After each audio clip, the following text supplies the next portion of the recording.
খুলনা খোলাতে সবাইকে স্বাগত জানাচ্ছি। দর্শকরা, ধুলাইয়ের ধুলাইয়ের পরিস্থিতি নিয়ে আমি অনেক কথা বলেছি। তো আজকে আমি ধুলাইয়ে, তো অনেকে আমাকে বলছেন যে আপনি শুধু বিজেপির কথা বলছেন, কংগ্রেসের কথা কেন বলছেন না। আসলে আমি যখন একটা আলোচনা করি তখন একটা বিশেষ ইস্যুকে নিয়ে করি, দল বলুন বা দল ভিত্তিতে করি না। তো আজকে যেহেতু একটা কথা উঠেছে যে আমি শুধু বিজেপিকে নিয়ে আলোচনা করছি, কেন কংগ্রেসকে নিয়ে করছি না। তো কংগ্রেসকে নিয়ে আমি আলোচনাটা আজকে করবো ধুলাইয়ে। এটা বলার অপেক্ষা রাখে না যে নানা কারণে ধুলাইয়ে কংগ্রেস অনেকটা সুবিধাজনক অবস্থায় আছে। এবং আপনারা এটাও জানেন যে ডিলিমিটেশনের আগেও প্রবলভাবে হিন্দু সংখ্যাগরিষ্ঠ ছিল ধুলাই। ডিলিমিটেশনের পরেও ধুলাই প্রবলভাবে হিন্দু সংখ্যাগরিষ্ঠ রয়েছে। তাহলে এখানে সোজা কথা বিজেপি বারবার কাট করে এখানে জেতার কথা। তাহলে কেন এগুলো প্রশ্ন আসছে, কেন বিজেপি কেন এগুলো প্রশ্ন আসছে যে বিজেপি পারবে কিনা।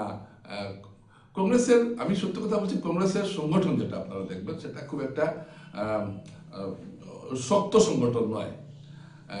ধুলাই কোনো জায়গায় নয়, ধুলাইও নয়, কিন্তু তারপরেও আপনারা দেখবেন যে গত উপনির্বাচনে কংগ্রেস কিন্তু ভালো ভোট পেয়েছে এবং মাত্র 8,000-এর মতো ভোটে কংগ্রেস হেরেছে। এবং এই হারাটার যে মূল কারণ সেটা হলো যে ভাগা এলাকা মুসলমান ভোটের একটা বড় অংশ বিজেপি পেয়ে যায়, যার ফলে ডিফারেন্সটা তৈরি হয়ে যায়। এবং দু একটা জায়গায় আমরা দেখলাম যে অত্যন্ত কংগ্রেস অত্যন্ত খারাপ ফল করেছে। কিন্তু বিজেপি প্রভাবিত অঞ্চলগুলিতে আমরা গত উপনির্বাচনে দেখলাম যে কংগ্রেস ভালো ভোট পেয়েছে। এবং যে বর্জালেঙ্গা মন্ডলে গত লোকসভা নির্বাচনে বিজেপি প্রায় 25,000 ভোটের লিড নিয়েছিল, এখানে এবার গত উপনির্বাচনে সেটা 7,000 এসে দাঁড়িয়েছে। তো এই যে এর পেছনে অনেকগুলো কারণ রয়েছে, এটা আপনারা জানেন। এবং সেই কারণগুলি কিন্তু এখনো বিদ্যমান রয়েছে।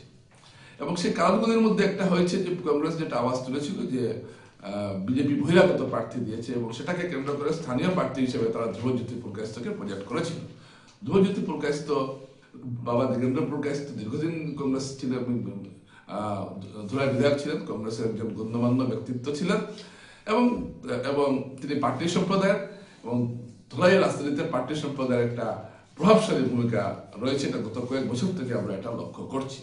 সেই সাথে ধ্রুবজ্যোতি পুরকায়স্থ একটা স্থানীয় যারা আছে বা আপনার যেটা ভূমিপুত্রদের একটা সমর্থন ধ্রুবজ্যোতি পুরকায়স্থ পেয়েছে। গত 1.5 বছরে এই পরিস্থিতি কি পরিবর্তন হয়েছে? এটা ঘটনা যে নিহারঞ্জন দাস গত 1.5 বছর অত্যন্ত সক্রিয় রয়েছেন এবং তিনি মানুষের সঙ্গে একটা ম্যান টু ম্যান কন্ট্যাক্ট যেটা, সেটা খুব ভালো করছেন। তো আগের নিহারঞ্জন 1.5 বছর আগের নিহারঞ্জন দাস কিন্তু এখন নন। তো বিজেপি নিহারঞ্জন দাসকে টিকিট দেবে কিনা এ নিয়ে নানা কথাবার্তা চলছে এবং আমরা লক্ষ্য করছি। এটা নিয়ে পরে একটা আলোচনা করবো যে নিহারঞ্জন দাসের বিরুদ্ধে সক্রিয় হয়েছেন যেসব দাবিদাররা আছেন এবং এদের একটা পরিমাণগুলোর মধ্যে একটা প্রচ্ছন্ন সমর্থন এদের পেছনে রয়েছে। ধুলাই বিজেপির টিকিট নিয়ে একটা জটিলতা দেখা দিয়েছে। এটাকে আপনার যদি এক পাশে ফেলে রাখেন, ওদের কংগ্রেসকে দেখেন, কংগ্রেসে কিন্তু তেমন দাবিদার কেউ নেই, ধ্রুবজ্যোতি পুরকায়স্থই রয়েছে। এবং আমরা দেখছি যে ধ্রুবজ্যোতি পুরকায়স্থ যেভাবে কাজ করছেন তাতে কিন্তু বিজেপি অনেক সমস্যা হতে পারে, একটা ঘটনা। কারণ এটা আমি আবারও বলছি যে গত 1.5 বছরে কিন্তু পরিস্থিতির তেমন কোনো পরিবর্তন হয়নি। এবং যে ইস্যুগুলো রয়েছে সেই ইস্যুগুলো কিন্তু এখনো আছে। মনে করুন এখন যদি বিজেপি এখনো কিন্তু কংগ্রেস এইগুলো যেগুলো কথা তারা আগে বলতো সেইগুলো সামনে আনবে। এবং বিজেপির যে একটা ধুলাইতে বিজেপির যে একটা কোন্দল রয়েছে সেটার সুযোগ অবশ্যই কংগ্রেস পাবে। আমি এটা বলছি না যে কংগ্রেস জলাপ্রয়ার মতো পরিস্থিতি এখনই তৈরি হয়েছে, কিন্তু কংগ্রেস কিন্তু ধুলাই একটা শক্তিশালী অবস্থানে আছে তাদের সংগঠন না থাকা সত্ত্বেও। এর কারণ প্রার্থী হিসাবে ধ্রুবজ্যোতি পুরকায়স্থ কিন্তু অনেক লোকের কাছে গ্রহণযোগ্য হয়েছেন, এমনকি গ্রহণযোগ্য হয়ে আছেন। গত নির্বাচনে যে তিনি হেরেছেন এবং এত ভোট পেয়েছেন, এর প্রভাব কিন্তু এই নির্বাচনেও পড়তে পারে। সুতরাং এখান থেকে আমরা বলতে পারি যে ধুলাইয়ে কিন্তু কংগ্রেস একটা ভালো অবস্থানে আছে। এবং বিজেপির যে একটা প্রার্থিত্ব নিয়ে যে একটা লড়াই আমরা লক্ষ্য করছি বিজেপির মধ্যে, এই লড়াইয়ের একটা সুফল কিন্তু কংগ্রেসের দিকে যাবে, যেটা আগেও গিয়েছিল গত উপনির্বাচনে, এবারও সেটা যেতে পারে। আপনারা বলবেন যে না, বিজেপির যখন ভোট আসে তখন বিজেপির অন্তর্কুন্দল থাকে না, ফুল দেখে মানুষ দৌড়ে বিজেপিকে ভোট দেবে। এটাই যদি হতো তাহলে গত উপনির্বাচনে কেন পালংঘাটের মতো জায়গায়, পালংঘাট ধুলাইয়ের মতো জায়গায় প্রায় 50% ভোট বিজেপি কংগ্রেস পেয়ে গেল, যে কংগ্রেস পঞ্চায়েতে ভালো ফল করতে পারেনি কয়েক মাস পরে। অর্থাৎ যে ভোটটা প্রতিকেন্দ্রিক হওয়া সত্য কথা, কিন্তু কিছু কিছু ক্ষেত্রে প্রার্থী একটা বড় ভূমিকা নেয়, যার জন্য কংগ্রেস যেহেতু একজন ভূমিপুত্রকে এখানে প্রার্থী করছে এবং ঘোষিত প্রার্থী, পূর্ব নির্ধারিত প্রার্থী, গত নির্বাচনে তিনি ভালো ভোট পেয়েছেন, এই সমস্ত কিছু নিয়ে তিনি ময়দানে আছেন, যার ফলে আমরা দেখতে পাচ্ছি যে এটা বিজেপির জন্য একটা কঠিন জায়গা হবে ধলাইয়ে।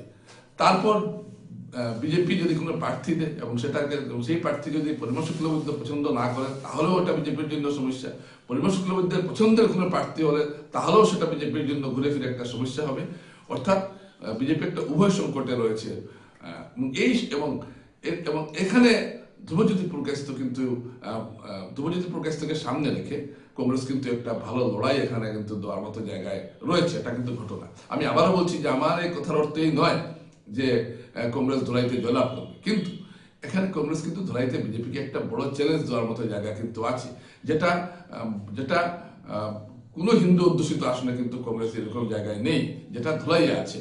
এটা কিন্তু ঘটনা, এবং কি আশ্চর্য ঘটনা, এটা প্রবলভাবে একটা হিন্দু গরিষ্ঠ অঞ্চল, তারপরেও এখানে বিজেপিকে অনেক চ্যালেঞ্জ মোকাবিলা করতে হচ্ছে। তো আগামী যত নির্বাচন কাছে আসবে আর কংগ্রেস বিজেপি এখন কাকে প্রার্থী করবে সেটাও কিন্তু চূড়ান্ত নয়, এবং এই প্রার্থী কেন্দ্রিক সংঘাতের একটা ফায়দা কিন্তু কংগ্রেসের পাওয়ার সম্ভাবনা রয়েছে। দেখুন, কংগ্রেসের এখানে হারাবার কিছু নেই, বিজেপির কিন্তু হারাবার অনেক কিছু আছে। পঞ্চায়েত নির্বাচনে বোর্ড গঠনের ক্ষেত্রে বা বিভিন্ন পঞ্চায়েত গঠনের ক্ষেত্রে বিভিন্ন জায়গায় সুজন পোষণ হয়েছে, এসব অভিযোগ কিন্তু এসেছে ধুলাইয়ে, এবং এর একটা প্রভাব এই নির্বাচনে পড়ার কিন্তু সম্ভাবনা রয়েছে, এটা কিন্তু ঘটনা। সব মিলিয়ে ধুলাইতে যা পরিস্থিতি আমরা দেখছি, তাতে কিন্তু কংগ্রেস কিন্তু একটা সুবিধাজনক অবস্থায় রয়েছে, এবং বিজেপি যে খুব সহজে মসৃণভাবে যে এখানে জয়লাভ করবে এমন নয়। উপনির্বাচনের মতো পরিস্থিতি কিন্তু এখনো রয়েছে, এটা কিন্তু ঘটনা। নমস্কার।